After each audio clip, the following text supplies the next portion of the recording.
Have you ever had a moment where time seemed to pause? Your thoughts got quiet, and for a split second you felt strangely free, even though nothing outside changed. Have you ever wondered whether spiritual awakening is supposed to feel like constant bliss, or whether it can feel ordinary, subtle, and almost too simple to believe? Welcome back to the channel. Today we are exploring what it can feel like to awaken spiritually. And I want to ground this conversation into main ideas right away. First, awakening is not a special personality, not a new identity, and not a permanent high. It is a shift in how you relate to your mind and to life. Second, awakening naturally expresses itself through compassion and wisdom, because as the inner struggle softens, you stop needing to protect a fragile self-image, and your heart becomes more available for others and for yourself. A lot of people secretly chase awakening the way they chase a new phone or a new relationship, as if awakening is a product you acquire. They imagine dramatic fireworks, vision, and a total escape from pain. Some people even think awakening should erase ordinary emotions, like you will never feel irritation again, never feel fear, never feel grief, never feel tired. And when their real-life experience does not match that fantasy, they assume they are failing. But the honest descriptions from many teachers point in a different direction. Awakening is often quiet. Sometimes it is gentle. Sometimes it is disorienting. Sometimes it feels like relief. Sometimes it feels like losing something you thought you needed. Like losing the constant inner noise that you used to call you. So what does it feel like? One way to answer is to stop treating awakening as a single event and start seeing it as a living process. People can have glimpses, then forget. They can have shifts, then regress. They can open, then tighten. The mind has momentum. Habit has momentum. And awakening is the gradual weakening of that momentum, until presence becomes more natural than the old trance of thinking. To understand the feeling of it, we need to understand what the trance feels like first. The trance is when your mind is always talking, always narrating, always judging, always comparing, always planning, always replaying. The trance is when you feel like you are your thoughts. It is when every thought feels urgent and personal. It is when you cannot just have a feeling. You have to build a story around the feeling. It is when you are not just tired. You are tired and angry about being tired and afraid about being tired and ashamed about being tired. The mind does not only experience life, it comments on life, then argues with its own commentary. Most suffering comes from that extra layer. Awakening begins when that extra layer is seen. Not destroyed by force, not suppressed, but seen clearly enough that you no longer confuse it for you. And the first feeling many people report, when that seeing happens even briefly, is space. Not space out there. Space in here. Space around thoughts. Space around emotions. Space around sensations. Space around the story of who you are. In that space, you might still feel sadness, but the sadness is not fused with the belief that you are broken forever. You might still feel fear, but the fear is not fused with the belief that life is unsafe at its core. You might still feel anger, but the anger is not fused with the belief that you must attack in order to exist. So one of the most accurate descriptions of awakening is not fireworks. It is unhooking. You unhook from the constant mental gripping.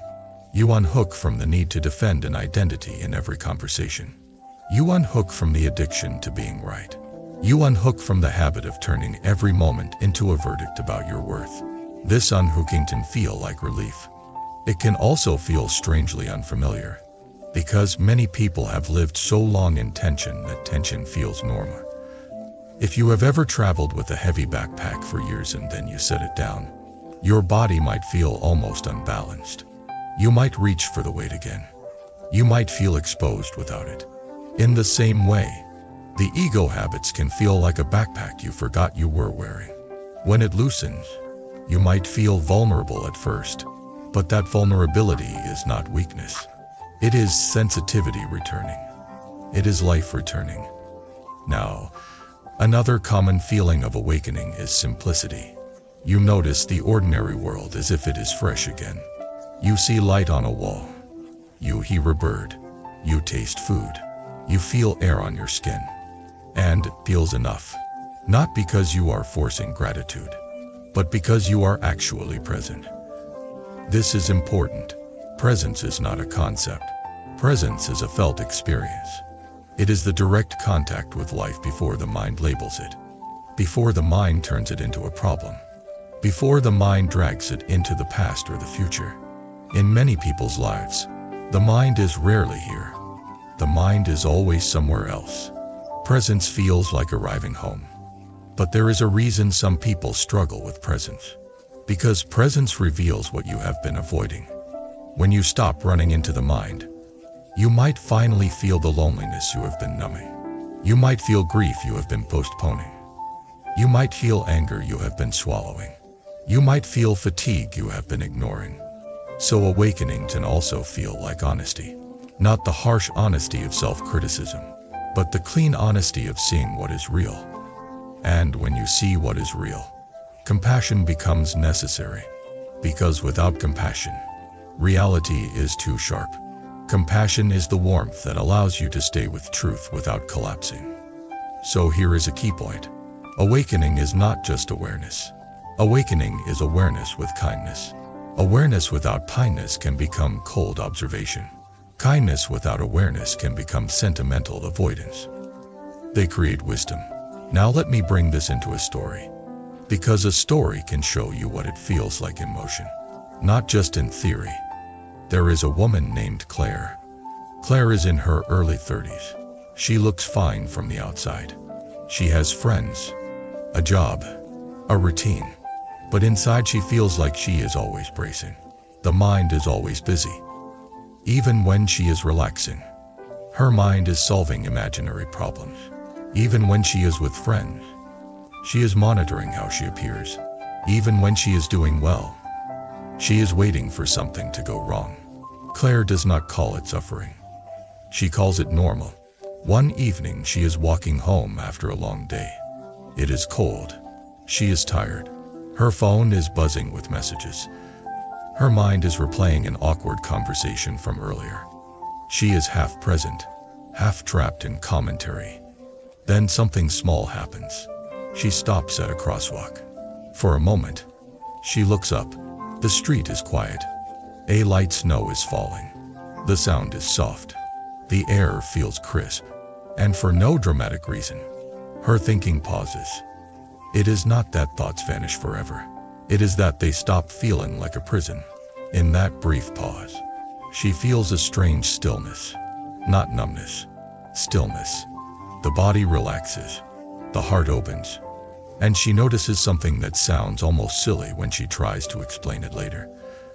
She notices that she is alive, not as a concept, as a direct fact, and that fact feels peaceful. Then the mind returns, as it does, but something has changed. Because she has now tasted the difference between life and the mental story about life. The next day she wants to find that feeling again. She tries to recreate it by forcing calm. It does not work. She gets frustrated. Then she realizes something else. The stillness came when she stopped trying. When she simply looked. When she simply listened. When she was here. So she begins a simple practice. Each day, she chooses small moments to return to presence. Washing her hands. Drinking water. Walking to the bus. Waiting for a page to load. She uses those moments as tiny doorways. At first it is difficult. The mind keeps pulling her away. But she keeps returning. Not with anger, but with patience. And then, over weeks, she notices a change that surprises her more than stillness. She becomes less reactive. A coworker says something passive-aggressive. Claire still notices irritation. But she does not immediately fire back. There is space. In that space, she sees the coworker's anxiety underneath the tone. She responds calmly. The conflict dissolves. Her friend cancels plans at the last minute. Claire feels disappointment, but She does not spiral into a story of rejection. She simply feels disappointed. Then, she moves on. Claire starts to see that her suffering was not only caused by events. Her suffering was amplified by interpretation, by the inner narration that turned life into a personal drama. As that narration loosens, life becomes lighter. This is what awakening can feel like. Not constant happiness, lighter being. Now, notice something important.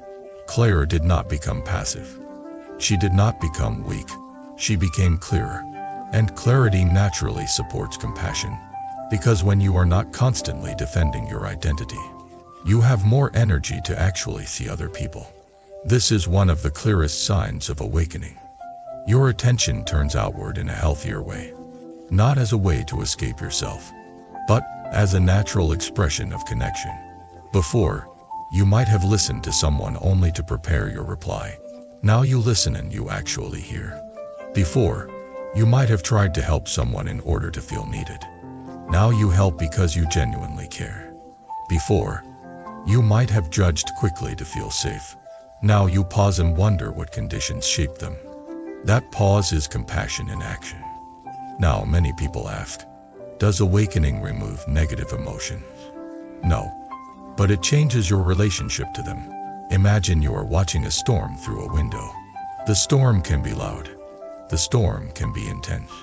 But you are not standing in the middle of it. You can observe it. You can respect it. You can wait for it to pass. This is how emotions begin to feel when you are no longer fused with them. You might still feel grief, but you are not destroyed by the belief that grief means life is meaningless. You might still feel anger, but you do not turn anger into cruelty. You might still feel fear, but you do not let fear run your entire life. This is where wisdom and karma become very practical. Karma is the momentum of habit. If you are fused with anger, you act out anger, and you create consequences. If you can hold anger with awareness, you interrupt the momentum. You choose a different action. You plant different seeds. Awakening is the growing ability to interrupt momentum. This is also why awakening supports compassionate discipline. You stop punishing people to discharge your feelings. You stop using harshness as a shortcut. You start choosing responses that reduce suffering long term, not just in the moment.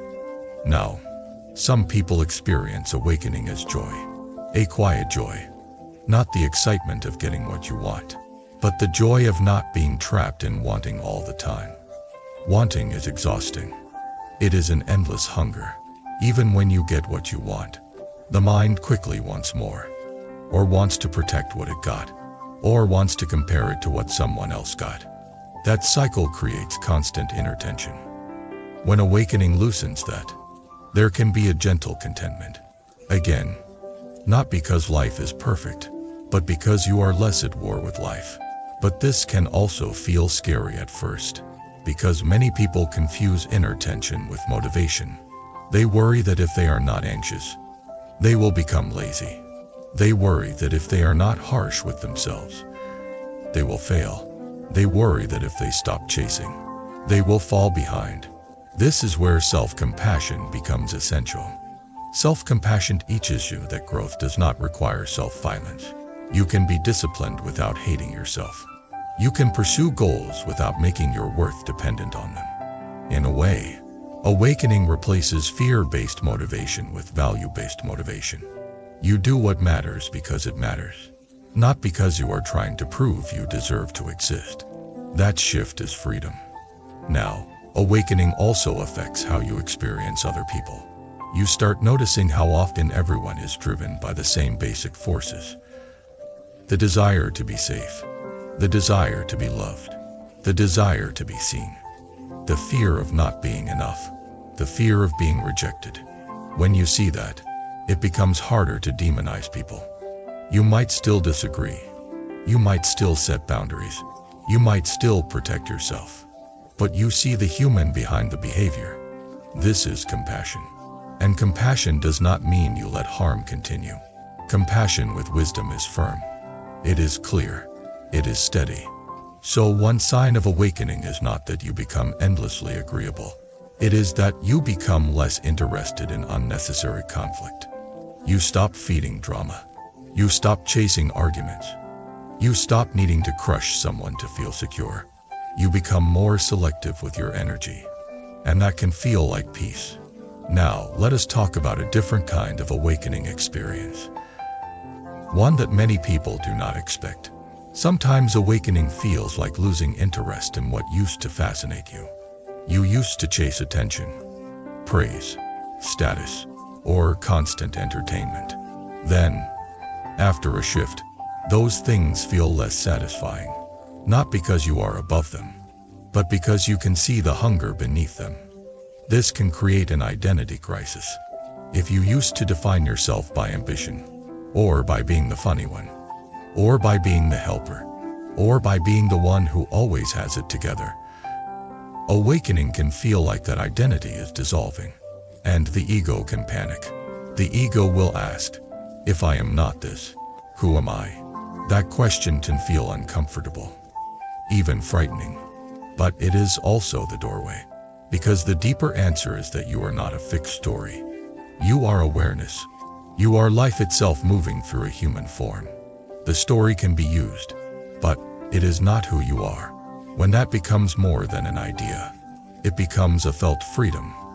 Now, I want to connect this to the theme of destiny, because many people think destiny is something outside them, like a script written by fate, but destiny is shaped by mind. If you live in unconscious reactivity, your destiny is predictable. The same triggers produce the same reaction, and the same reactions produce the same outcomes. Different faces, same pattern. If you awaken, even gradually, your destiny opens, because you can choose. Choice is what breaks the chain. This is why awakening is not just personal happiness. It is ethical. It affects how you treat people. It affects how you speak. It affects what kind of parent you are, what kind of partner you are, what kind of friend you are, what kind of co-worker you are. Awakening reduces harm because it reduces unconsciousness. Now, a lot of people hear about awakening and assume it means you will never feel suffering again. But the deeper claim is different. The claim is that you suffer less unnecessarily. You still feel pain, but you stop adding the second arrow. Pain is the first arrow. It is the natural difficulty of life, like loss, disappointment, aging, sickness, rejection, conflict. The second arrow is the mental reaction. Why is this happening to me? This should not happen. I cannot handle this. This proves I am unworthy. This means my life is ruined. Awakening reduces the second arrow. So the feeling of awakening is often the feeling of less inner resistance, less arguing with reality, more acceptance, not as resignation, but as clarity. Acceptance means you see what is true, and from that clear seeing, you respond effectively. You stop wasting energy on denying. This is where compassionate action becomes possible. If someone you love is suffering, you do not waste time pretending it is not happening. You show up, you listen, you help, you hold them, you find resources, you take steps. Presence is action when it is needed. Presence is silence when silence is wiser. Presence is firmness when boundaries are required. This is what it means to live awake. Now, let us go into another story, because I want to show you how awakening can feel in the middle of ordinary conflict. There is a man named Raphael. Raphael is married, with a demanding job and a busy household. He loves his partner, but they fight about small things that become big things.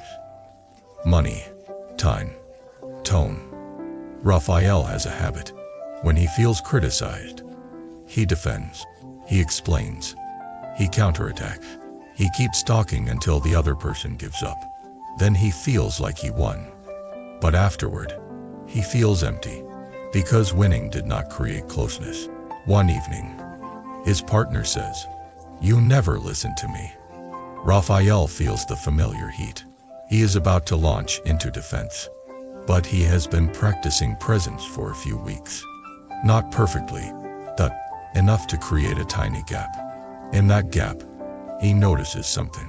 He notices that his partner's sentence is not only a complaint, it is a cry for connection. He also notices that his defense is not strength, it is fear. So he pauses, he breathes, he says, "I am here. Tell me what you mean." His partner is surprised. The energy shifts. The partner begins to speak more honestly, less aggressively. Raphael listens. He still feels discomfort. He still wants to defend. But he stays. After a few minutes, he says, "I am sorry. I can see how my tone makes you feel alone. I will work on it." That apology feels different than his old apologies. It is not a transaction to end the fight. It is a recognition of impact. That night, Raphael feels something new. Not triumph, peace. This is a taste of awakening. Awakening is not avoiding conflict. It is meeting conflict without ego war. And when you meet conflict that way, compassion becomes the natural atmosphere. Now, people often ask, if awakening is real, why do awakened people still have challenges? Because life still happens. Bodies still get sick. Loved ones still die. Relationships still face stress. The world still contains injustice. Awakening does not remove the waves. It changes your surfboard. It changes your balance. It changes your ability to stay upright. And that can feel like stability. Now, I want to speak to the viewer who is searching for awakening because they are desperate. Because sometimes people come to spiritual teachings as a last hope. They are exhausted, anxious, depressed, or burned out. They want relief. If that is you, here is something compassionate and honest. Do not use awakening as another weapon against yourself. Do not turn spirituality into a new standard you must meet to be worthy. That is just the ego wearing spiritual clothes. Instead, start where you are. Start with one breath. Start with one small moment of presence. Start with one act of kindness toward yourself. Start with one choice to not feed a harmful reaction. Awakening grows from gentleness. And yes, awakening can include strong discipline, but discipline rooted in care, not in hatred. Now, a very important part of awakening is how it relates to suffering in others. As you become more present, you might become more sensitive to suffering. You might see pain you used to ignore. You might feel empathy more strongly. This can be overwhelming if you do not have balance. So awakening must be paired with equanimity. Equanimity is calm balance. It does not mean you do not care. It means you care without drowning. It means you can help without losing yourself. It means you can witness suffering without becoming hopeless. This is crucial in a modern world where information about suffering is constant. If you consume endless tragedy and outrage, your nervous system can become numb or frantic. Awakening invites a different relationship to information. You stay informed enough to act wisely, but you do not let your mind become an outrage machine. Why? Because an outrage machine cannot be compassionate. It can only attack. Compassionate action requires clarity. So an awakened life often becomes simpler. Fewer useless arguments. Fewer addictive scroll loops. Less noise. More intentional attention. More real contact with real people. That simplicity can feel like returning to what matters. Now, I want to talk about the most misunderstood part of awakening. The part many people avoid. Awakening can feel like dying. Not physical dying, but the dying of an identity. If you have spent years building your persona, the one you show to the world, and suddenly you see it as a performance, there can be grief. If you have spent years chasing approval, and suddenly you no longer care as much, there can be emptiness. If you have spent years defining yourself by being the victim or the hero, and suddenly that storyline fades, there can be confusion. This is normal. The ego is a collection of patterns designed to protect you. When those patterns loosen, the ego can panic, like it is losing oxygen. That panic is not a sign that you are doing something wrong. It is a sign that the old structure is dissolving. This is where compassion must be directed inward. You say, "Of course this feels strange. I am learning a new way to be. I am safe to let go.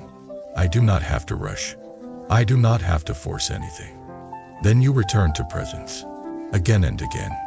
Over time, what felt like dying becomes freedom. You realize you did not lose your true self. You lost a mask. Now, let us bring this back to what it feels like on an average day. It can feel like waking up and not immediately believing the first thought. It can feel like noticing anxiety and not making it a prophecy. It can feel like feeling sadness and not judging it. It can feel like being criticized and not collapsing or attacking. It can feel like enjoying a simple meal without needing a screen. It can feel like hearing a child's tantrum and staying calm. It can feel like saying no without guilt. It can feel like apologizing without shame. It can feel like forgiving without forgetting boundaries. It can feel like loving someone without trying to control them. It can feel like being alone without loneliness. It can feel like being with people without performing. It can feel like your life is not a constant emergency. These are not dramatic, but they are profound because they reduce suffering. Now, I want to share a closing arc that ties everything together with compassion, wisdom, karma, practice, and destiny, because these themes are not separate. Awakening is wisdom because it sees clearly. It sees that thoughts are not facts. It sees that the self-story is not absolute. It sees that everything changes. It sees that clinging creates pain. Awakening is compassion because clear seeing reveals shared humanity. It reveals that everyone is seeking happiness and trying to avoid suffering, often in confused ways. It reveals that harshness spreads pain, and kindness can interrupt it. Awakening is karma because every moment of awareness changes momentum. Every time you do not react automatically, you plant a new seed. Every time you speak with care, you plant a new seed. Every time you repair harm, you plant a new seed. Seeds grow into habits. Habits grow into character. Character shapes destiny. Awakening is practice because it is trained. You return again and again. You fail and return. You forget and return. You get lost and return. That returning is the path. Awakening is destiny because it opens your future. It loosens the chains of old conditioning. It makes new choices possible. Now, before we end, I want to speak in a relatable way about the kind of moment that can create a big shift. Sometimes awakening begins when you are exhausted from your own mind. You have tried every strategy. You have tried distraction. You have tried achievement. You have tried relationships. You have tried control. You have tried numbing. And still, the mind hurts. Then one day, you stop. Not because you solved everything, but because you cannot keep fighting. And in that stop, there is a gap. In that gap, you notice that you are aware, and that awareness is already peaceful. It is not a peace that depends on circumstances. It is a peace that is present when you stop resisting. That taste can change your life, not by making you special, but by showing you what is always available. Presence. Stand from presence. Now, I want to end with a reflection that can meet you wherever you are today. If you have had a glimpse of stillness, but do not cling to it, clinging turns a gift into a prison. If you have not had a glimpse, do not judge yourself. Glimpses often come when you stop chasing. Return to the simplest thing. One breath, one sensation, one sound, one small act of kindness, one moment of honesty. And if your mind is loud, be compassionate with that too. The mind learned to be loud to protect you. You do not have to hate it to outgrow it. You can thank it in return. If this video connected with you, share your experience in the comments. What does presence feel like for you? Have you ever had a moment where thinking paused? What changed afterward?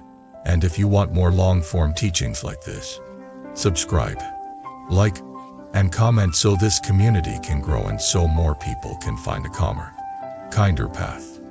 Until next time, Keep practicing awareness. Keep choosing compassion. And keep trusting that a quieter mind is not the end of you. It is the beginning of you.